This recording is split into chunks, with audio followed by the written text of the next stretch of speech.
এই যে এইখানে যেটা দেখতে পাচ্ছেন সেটা হচ্ছে আমার বেশ কয়েকদিন ধরে কেনার ইচ্ছা ছিল। তো ফাইনালি আজকে আমি সাহস করে কিনেই ফেললাম। জিনিসটা দেখতে এত সুন্দর।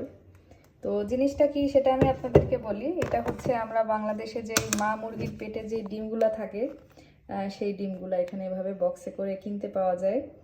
তো দেখতেই কি সুন্দর লাগছে তাই না? খাওয়াটা তো বেশ পরের কথা, কিন্তু দেখতে এত ভালো লাগছে। আর আপনাদের হয়তো সবারই অভিজ্ঞতা থাকবে, বাংলাদেশে যখন আমরা থাকতাম তখন এই মা মুরগি তো সচরাচর পাওয়া যেত না। আর যখনই পাওয়া যেত এই ডিমও থাকতো 2-3টা। তো কে খাবে, কে কোনটুকু ডিম খাবে সেটা নিয়ে বেশ একটা পরিবেশ সৃষ্টি হতো। আর এইখানে দেখেন এরকম বক্স ভর্তি করে এই ডিমটা কিনতে পাওয়া যায়। এখানে 250 গ্রাম মতো ডিম আছে। তো ডিমটা যখন আমি রান্না করব খাবো তখন তো অবশ্যই আপনাদের সাথে শেয়ার করব। তো আজকে এই ডিমটা কিনে আমার খুব ভালো লাগলো, এই কারণে শেয়ার করলাম।